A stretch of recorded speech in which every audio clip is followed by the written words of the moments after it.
Welcome to the High Agency Podcast with your host, Noah Ravoy. Hello, I'm here today with my friend Nathan Wiens, and we're going to be discussing the subject of how your belief system influences the development and maintenance of your agency, your personal ability to act in the world. Nathan, a lot of people's belief systems and religions actually are a cope for low agency or even undermine the agency that they do have. What would a belief system look like that was designed to help you build your agency and to achieve your personal highest levels that you could achieve of ability to act in the world? So basically what that would look like is something along the lines of Stoicism, which of course we talked about extensively. But this idea that, the old adage, God helps those who help themselves. So the belief system or the religion, if you want to put it that way, would look like development of yourself would then would be considered worship or adherence to God's laws. And the problem is that a lot of religions that we see today sort of teach the opposite thing, where you put everything in God's hands and it's okay to be passive. You don't have to do anything. God will take care of everything. And unfortunately, this is an undermining of individual agency. So the idea that development of yourself, development of your family, development of your community is what God wants for you to do is really what would underlie a personal or a religious belief or system that would encourage agency, that would encourage people to develop themselves and develop the people around them. Yes, if you're a Christian, the Bible says that God is a God of order, not disorder. And so order comes about through agency. God ordered Exactly. the universe. And it doesn't matter what religion you believe in, the God or gods, they ordered the universe through their agency. They created it through agency. And that development of our own agency really is theoretically in all religions a way to imitate godliness, to get closer to what it means to be divine and to imitate our whatever our deities happen to be in our religion. The problem is then that's true in theory, and that may have been true in the initial conception of most religions. And then when we get down to the application, the individuals who run the religions often realize that a high agency people don't need them as much, and therefore it's not possible to get the same level of control over them. And so religions that use manipulation, outright violence, any kind of a coercion in order to force people into believing a certain thing or into acting in a certain way, they have to undermine people's agency, because high agency people will resist that kind of force being used against them. If you don't resist force with your agency, you lose your agency over time, because you're no longer Right. able to exercise your ability in the world. You have to go with this societal flow.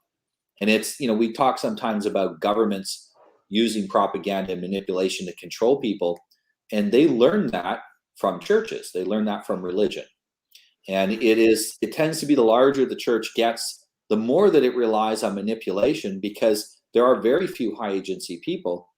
And to form a church with just high agency people limits how big you can grow. And so instead of training new people in, you lower the system, the energy, the system of how you're going to organize down to basically the management of those without agency. Right. And it's a challenge, because you're right. I think that if you look at pretty much all the religious traditions, they started this very sort of high level kind of aristocratic idea of, we wish to serve God in the most the most skillful way that we can. We have to develop ourselves to do so. But not everybody's capable of that. And that's one of the things that is very difficult for people to accept, is that, they may not have the capacity to develop a lot of agency. And that's, there's nothing wrong with that. That's who they are. So, well, Jesus said on the Sermon on the Mount, happy are those who are conscious of their spiritual needs.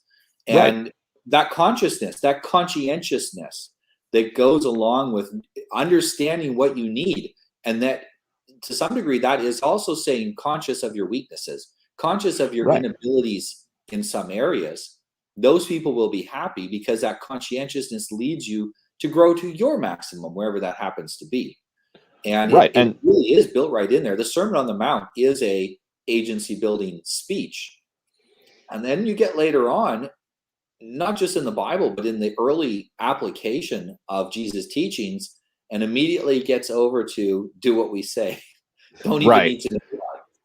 Yeah, and that's, unfortunately, you see that throughout history and in organizations today, where it's much easier to simply take charge and say, do what I say, and take the money and power associated with that, rather than doing the hard work of teaching people to become better, to develop their own agency, to help them find ways to, not need you anymore. And something I was actually thinking about this morning, before we got on, is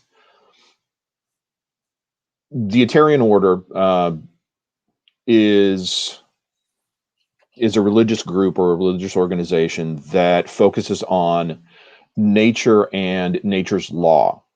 And the image of nature as mother is something that you see everywhere. It's always been with us, this idea that nature nurtures us, it gives us what we need.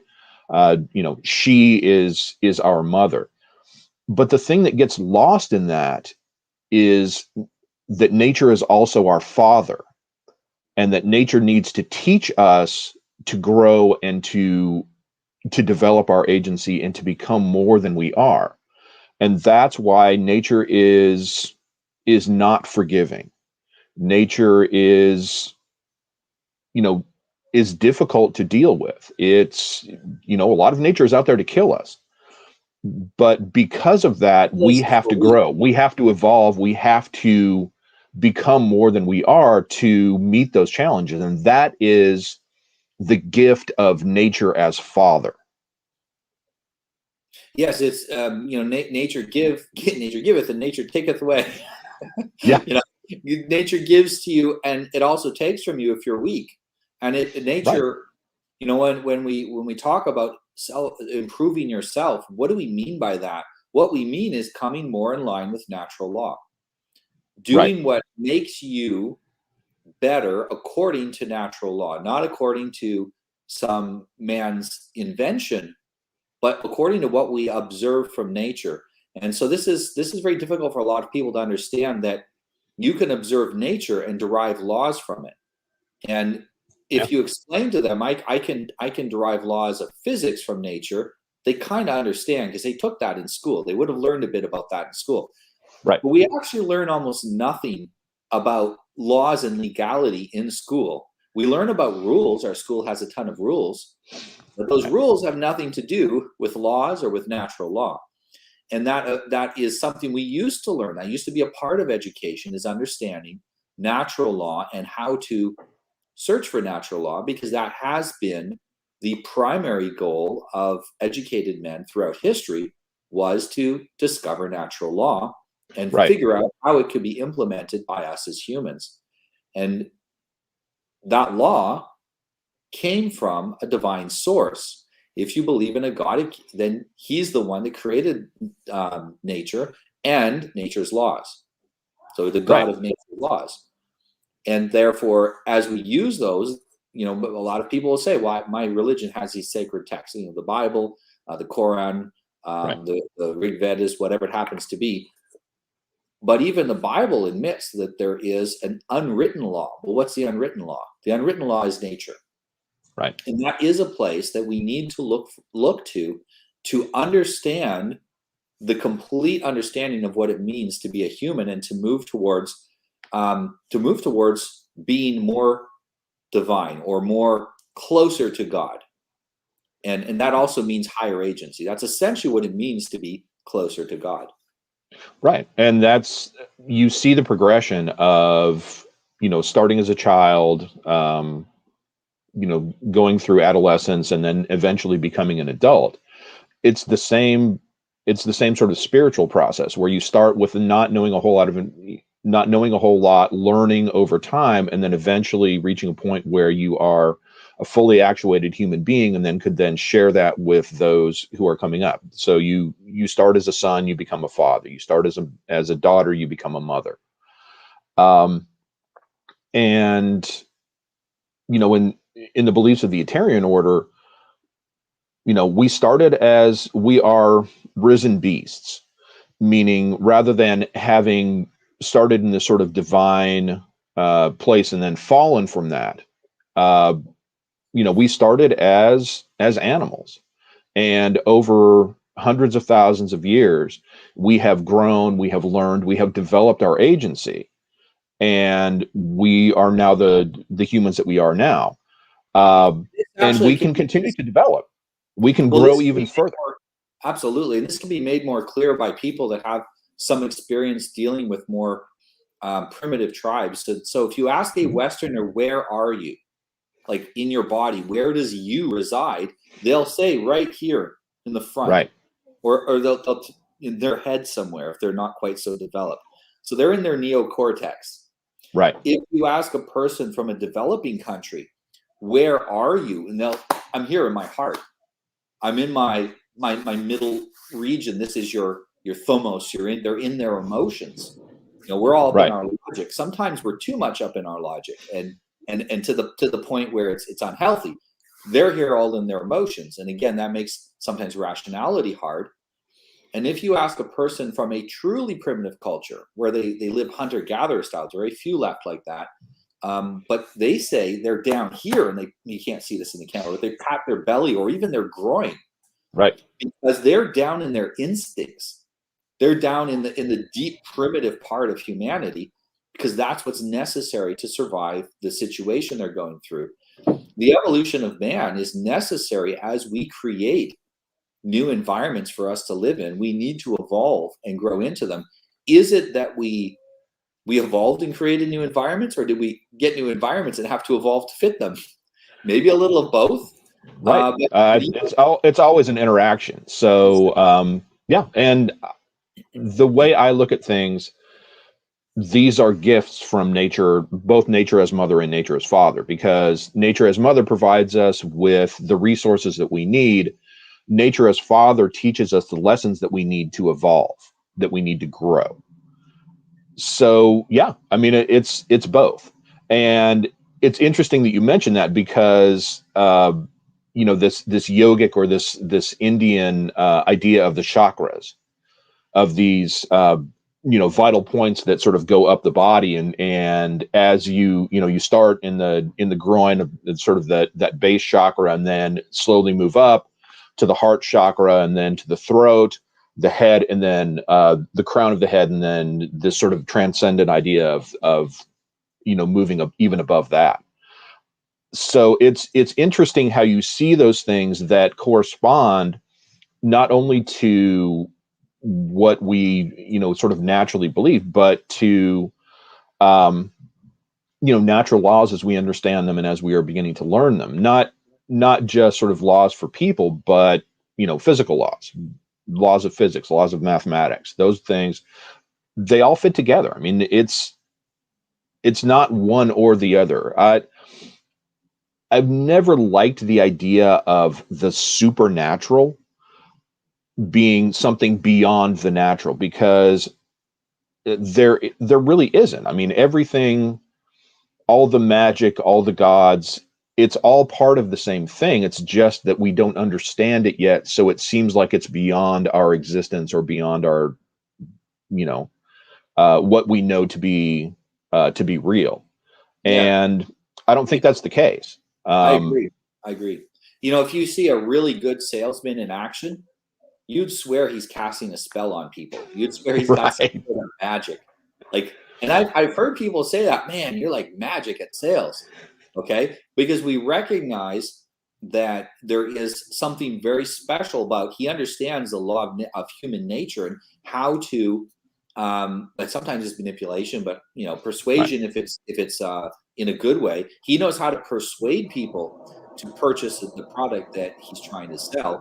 And Right. that ability, you can see the same thing with women that are very, very good at men. They understand men really well. Right. And almost every man that they meet, they can control that man like he's a puppet. You know, we then have the stories in European culture of, say, the mother of Snow White, and how she would take men's hearts and control them. Well, Right. that's referring to women that know men. They understand human nature. Right. Now, if you try to explain to other people who have no grasp of these things that there is a certain kind of human nature and that this is how people behave, they're like, yeah, but what about this one person that doesn't? And they'll start Right. pointing at one or two exceptions. But that just proves The joys of Naxalt. yeah, there is a nature. There is a nature to how people operate, and that is mostly, as long as the people are not too far gone. That's according to natural law. And even when Right. people go wrong, you know, so basically the nature of a modern puppy dog is very different than the nature of its wolf ancestors. It's Right. been overly domesticated. Yet where they go wrong is still predictable based on behavior of the original progenitor. Right. And you can still tell the behavior that's positive, behavior that's negative. Everything that's in a modern dog is in a wolf.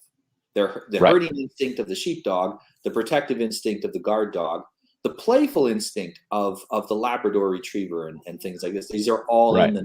all come from nature. We've just taken them and done what we wanted with them.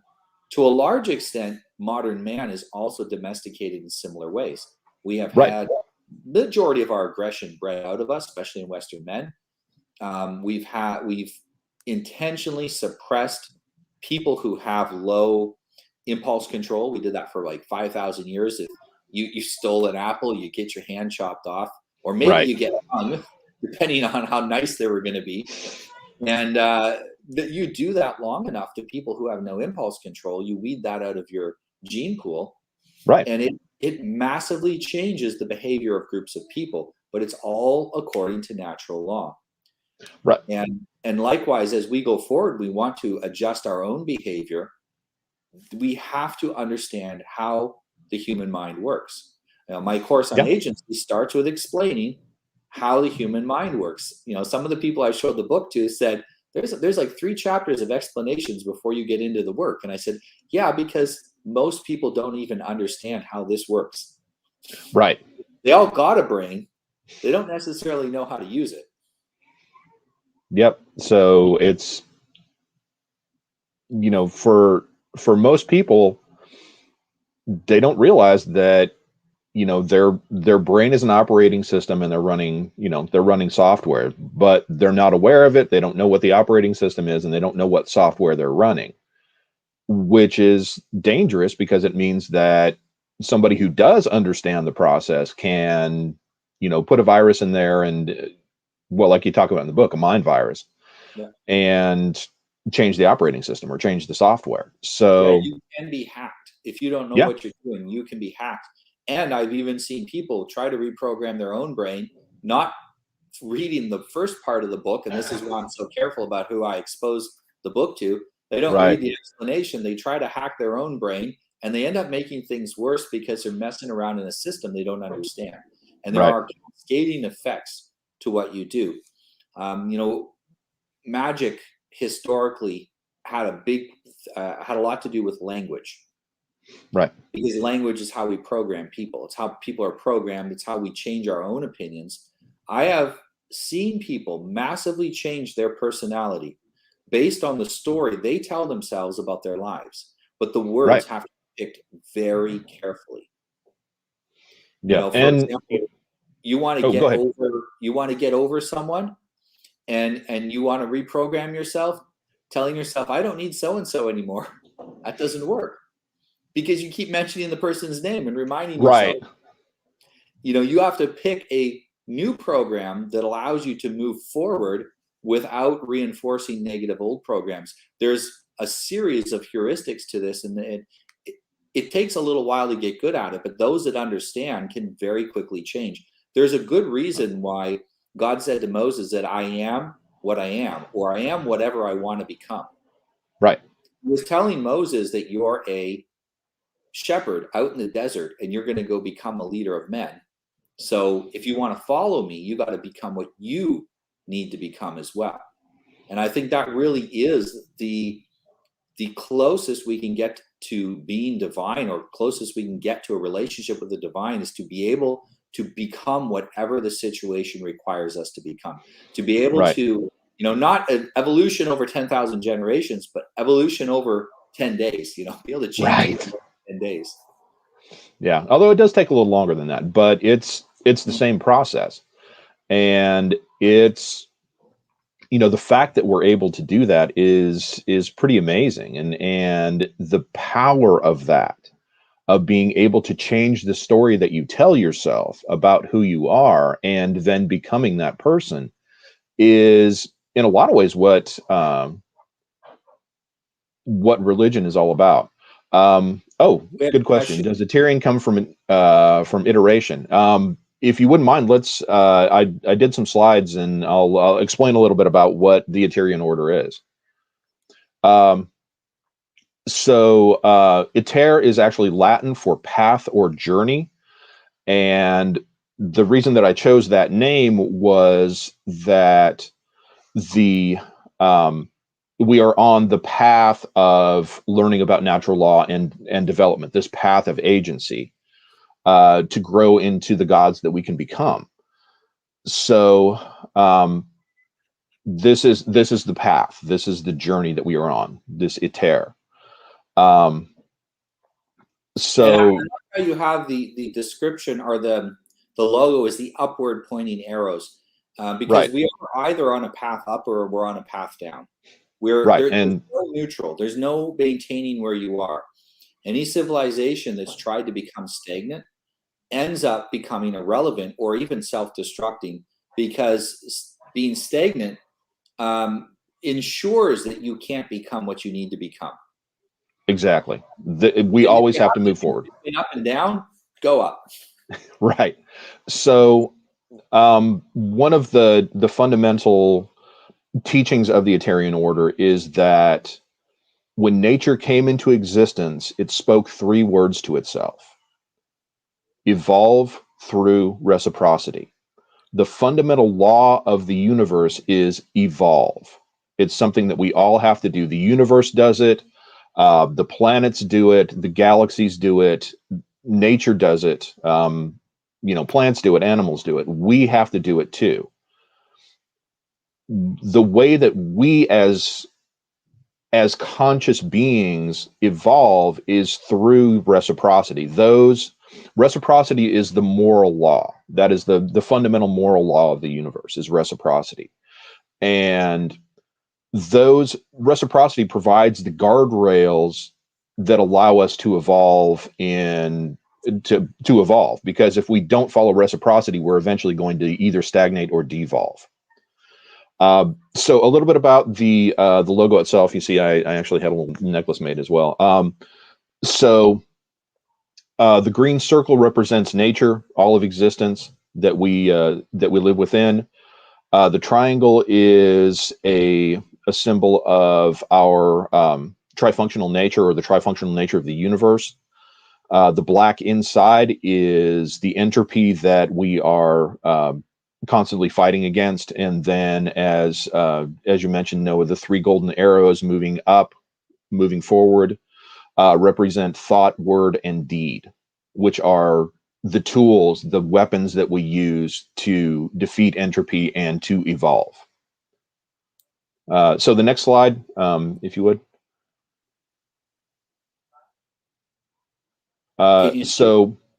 So the Iterian Order has 10 laws or 10 rules, 10 commandments, if you will. 5 are laws. They're the via negativa, the things that you're not supposed to do. This is what you will not do. And just to go through these really quickly, you will not break nature's commandment, evolve by engaging in dysgenia. You will What's not dysgenia for those that So dysgenia is and I realize I'm probably gonna have to explain some of this stuff. Dysgenia is anything that stops your evolution, stops your ability to grow. So things like lacking in, things like damaging your engaging genes. in vices that would damage yourself, for example. Right. Yeah. Those are great examples. Refusing to take actions in your life that are necessary. Excessive procrastination. Basically, don't work with entropy. Work against right. it. Yep. Exactly. So anything that would damage your ability to grow and to evolve would be considered dysgenic. So number 2, you will not engage in irreciprocity in display, word, or deed. So obviously, reciprocity is, most people know it as the golden rule. The idea that treat others as you wish to be treated. But in Western culture, which a lot of this is based on, it's actually more of the silver rule, which is do not treat others as you do not wish to be treated. So it really is more of a via negativa, and it's the fundamental basis of all of Western law. So the next one, I know I don't want to take up too much time doing this. You will not deceive or lie to any member of your group, regardless of cost. This is another fundamental aspect of the European group strategy, evolutionary group strategy, that is really important. Is that we believe in truth before face being losing face, which I'm sure is a term, means causing embarrassment or causing discomfort to someone. We don't worry about whether we're going to embarrass somebody. We always tell the truth to members of our group. Number 4, you will not dishonor your family, ancestors, or group by engaging in self-destructive behavior. This is similar to the idea of dysgenia. The dysgenia is kind of on a broader scale. Self-destructive behavior is more individual, and it's dysgenia it's eating bad food, becoming an alcoholic, that kind of thing. I mean, anything that's just.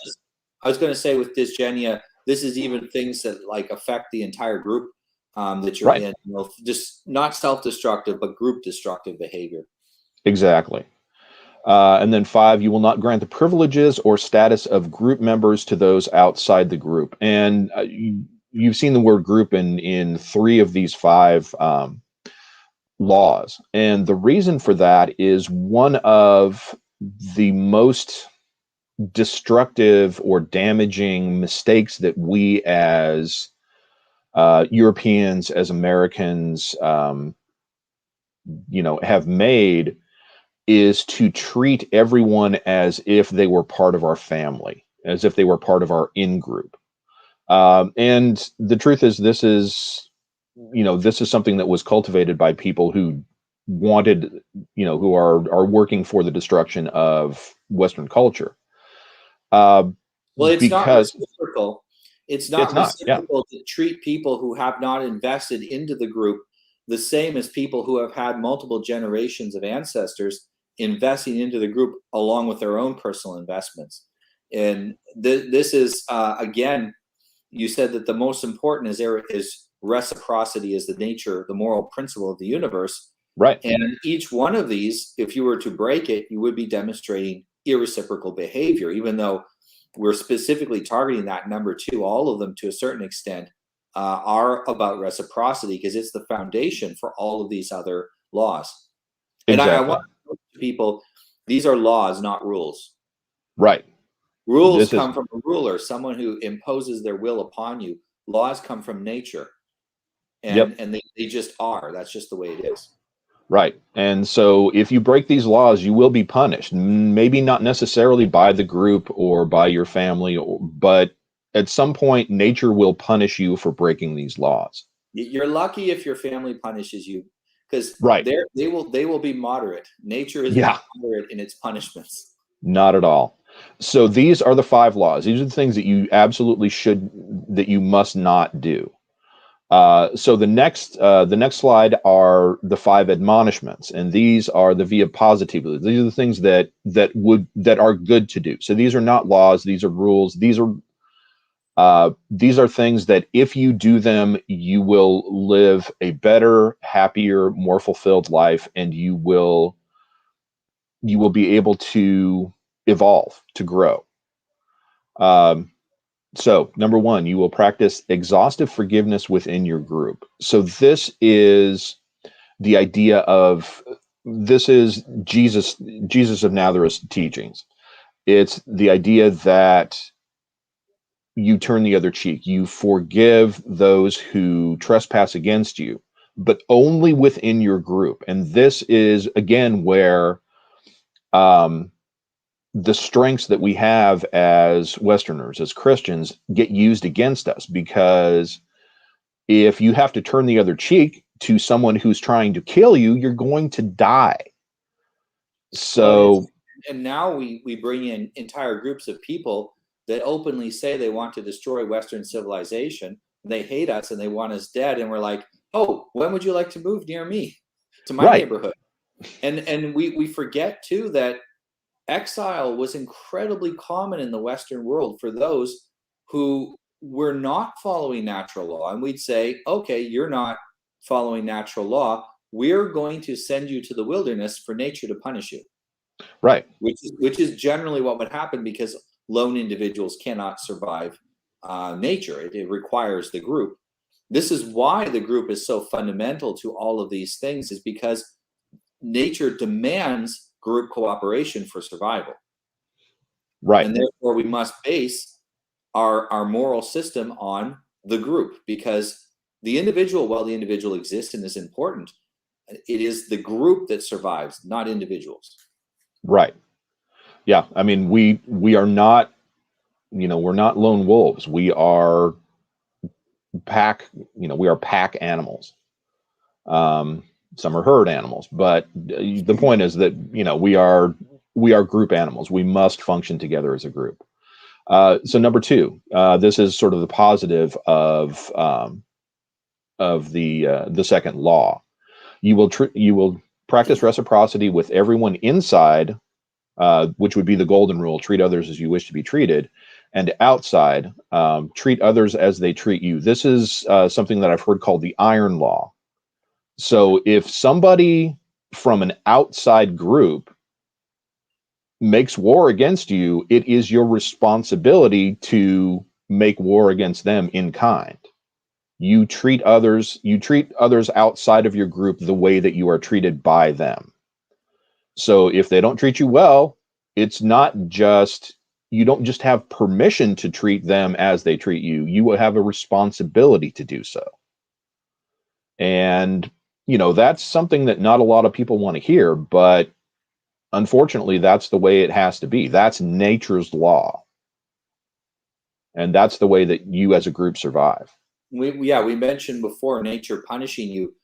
The way that nature punishes us is sometimes simply allowing the groups that do not follow natural law to cease to exist. That's what happens. They'll just stop existing. They'll be allowed to be conquered. They'll be allowed to be taken over.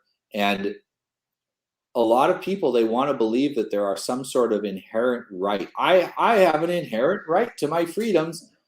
Well, yeah, until someone comes along and sticks a sword in your guts. And exactly. Then you're dead. And you have an inherent right to defend your freedom, so go and do it. You have that inalienable right to self-defense. but only if you can. Right. And that's another thing that has gotten purposely obfuscated along the way, is that for every right that we have, there is a corresponding responsibility. So if you have a right to self-defense, you also have a responsibility to self-defense that is inalienable. You cannot give it up. And this is where we in the West have gotten lazy, where we talk all about rights, but we forget about the responsibilities associated with those rights. We forget about the hard work that goes into maintaining those rights. Because if we simply say this is our right and we have to have it, but we're not willing to do anything to defend it, it's not a right. Well, we started looking at pacifism as a choice, when what it really is I'm going to take the cost of my own defense and I'm going to get you to pay it because you're willing to go out and fight. I don't want to pay it. Well, as soon as that happens, it goes beyond the individuals who are pacifist for perhaps moral reasons, and everyone's pacifist for selfish reasons. I don't want to fight. I don't want to defend myself. And you'll see this with individuals that are against even personal defense. There was, and I'm not going to mention the name because YouTube gets weird if you say certain words, but there was a certain young fellow who just got exonerated from charges resulting from him defending himself. Large portions of the US where self-defense is an inalienable right, it cannot be removed from you, we're saying that the entire thing was the fault of the individual who was simply exercising his inalienable right, as opposed to the individuals that were there for predatory purposes. And so people have really lost that connection with understanding their responsibility to self-defense. And it happens in an over-policed society. We don't have to, we have someone to call, and we have a very safe society. Yeah, Compared we to do. societies in the past, we have a very safe society because everyone, just about everyone's too afraid to fight. However, that can change very suddenly. And there are large portions of the population that they can go either way.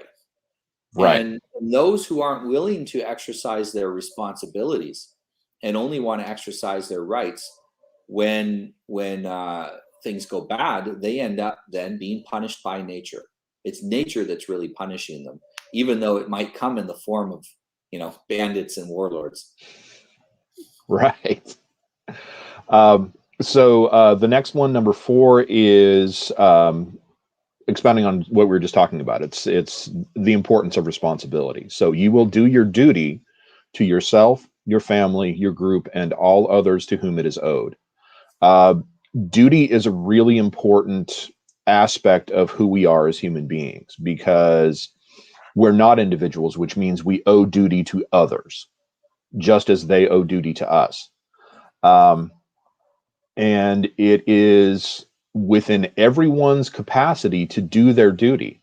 Now, some people have more capacity, which means that they're going to have more important, more difficult duties, but everybody can do whatever duty they are capable of.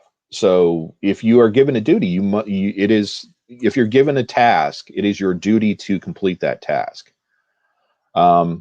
And this is where everyone can gain honor. This is the value of the military system, where whether you're a general or a private, if you do your duty, you are honored for that. And it's really important.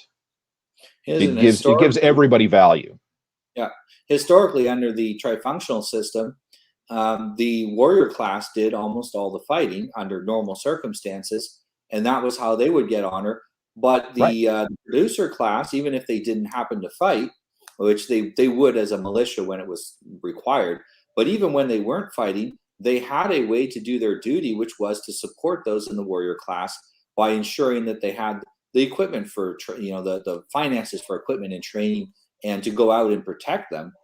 And so everyone had a role to play in their duty. Our duty will be different one person to the other, not just in the difficulty, but completely in the nature. The duty of a man and the duty of a woman and the duty of a child are going to be different because of their nature being different. Right. And to a large extent, our duty is reciprocity. So the Yes. more we take, the more we give back. Exactly. And so the last one, you will honor your family, ancestors, and group by developing all aspects of yourself to the greatest extent possible. Nature's commandment. So this is basically evolve. This is a lot of words to say one word, which is evolve. And it is everybody's responsibility to evolve to the greatest extent they're able to do so. You mentioned ancestors both in the in the previous section and in this section. Why are ancestors involved in natural law?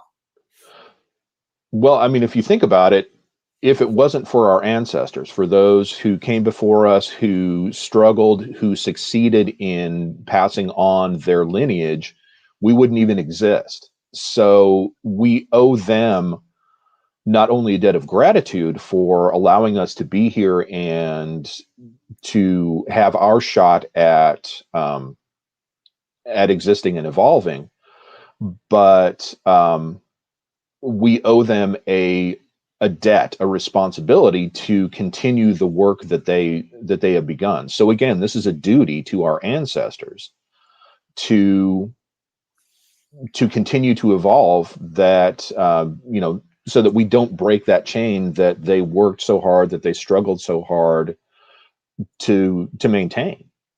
Along with what we receive from them, whenever we receive something of value, reciprocity demands that there is a duty that goes along with that. There is a responsibility. And so you get a freedom, you have a responsibility. You get an inheritance. And when you were born, you got a genetic inheritance. Some of us may be better than others, but that doesn't change the fact that we got a genetic inheritance and we have a duty to that. Now, this doesn't mean that everyone will have children and reproduce. Sometimes we may, through doing great things for our people, we may actually contribute more than if we were to have children. But this is not how most people will contribute to carrying on their ancestors' project and development. So for most of us, it means having children. For a lot of people, or for a small group of people, it's going to mean things like, maybe dedicating their life to the defense of their people, or to dedicating their life to come up with truth and discoveries in natural law that help their people to survive. Whatever it happens to be, look for the way that works well for you, that's going to allow you to demonstrate that you're doing your duty to your people. Right. And something that's really important about appreciating and honoring our ancestors is that it provides us with continuity. It provides us with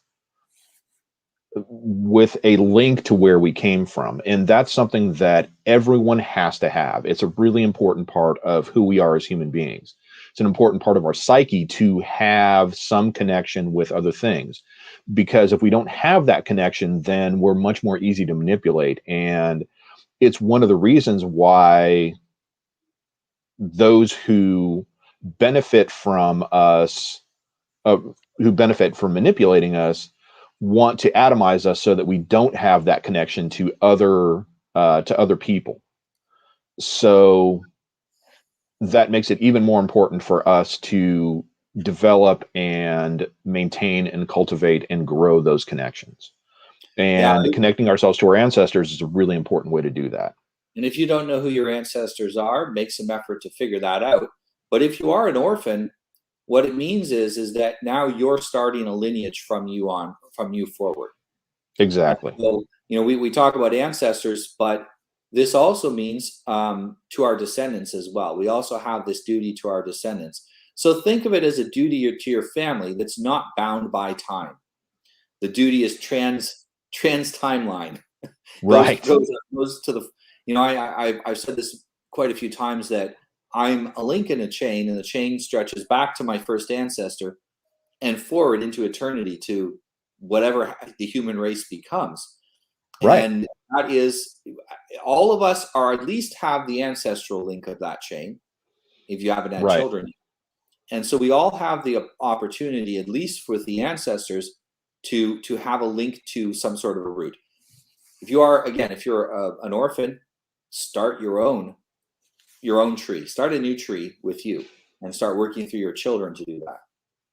Right. And the other thing to bear in mind is that it's not just our family, it's also our culture. It's our society. So we can, that's part of that connection as well. That's part of that chain. That's part of that river that flows from our past into our future.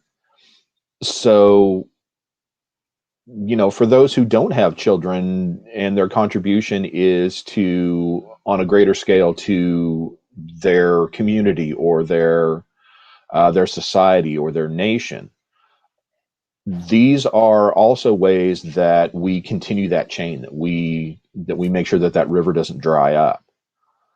So, and many people, contribute in multiple ways. They have families, but they also contribute in other ways as well. So, but again, it's not just that we have a right to do this, or we've been given a gift that is that lineage. It's we have a responsibility to continue that.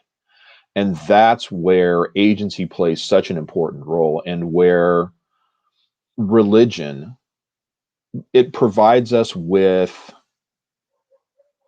a vehicle to do that. It teaches us the rules that we need. It teaches us the lessons that we learn. It gives us the stories to tell ourselves. And I think that's one of the most important things that religious traditions do, is they give us the stories.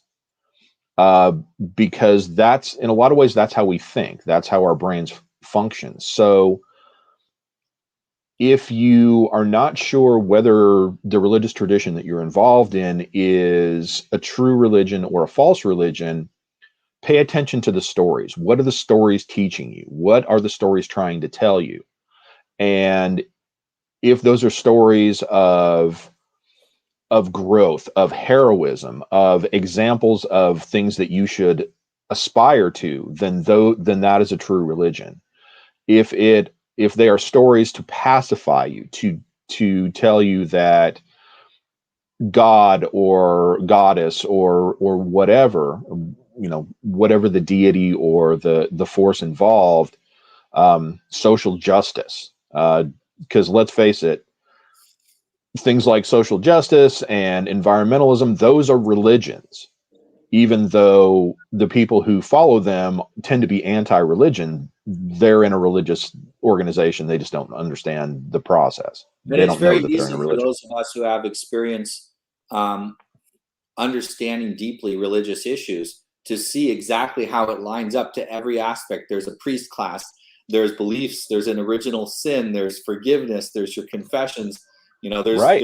the payment there's the atonement for your sins through a payment, Right. or a sacrifice. There's everything in environmentalism, or in what I call Fauciism, the Yeah. US version of the COVID cult. The cult of the vid. Oh, Yeah, yes. they all have a one-to-one grouping towards certain kinds of religion, but especially all these newer ones, they're pretty much all designed to undermine you. Right. And you can use you can use these rules that come from natural law that you have drawn out here. This is not, you made these laws up. You didn't make them Right. up. I didn't make them rules. These are laws. These are laws of nature. And all of our religions need to conform to these laws of nature, or they're going against the divine order that God created, Right. however you see God. Exactly. And that is the way you can filter your religion, your church.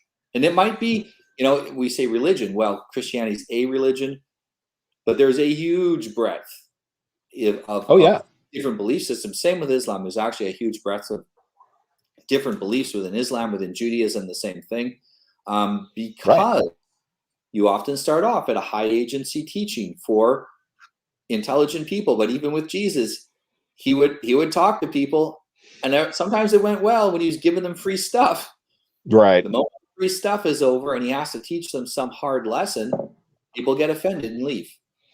Yeah. Because most people can't handle the difficult lessons that nature teaches us. They want to avoid the costs of nature. They want to have all the rewards of high agency without the costs. And Right. that's And the reciprocal, and nature will punish them for that. If you like, exactly. let's look at the last slides. We have just a little bit more time. Okay, yeah, let's talk about that just real quickly. So that next slide is about the traditional trifunctional nature of European society. This explains the triangle that you have in the logo. Yes, exactly. So I don't think it's up on the screen yet. Oh yes, sorry. Yeah.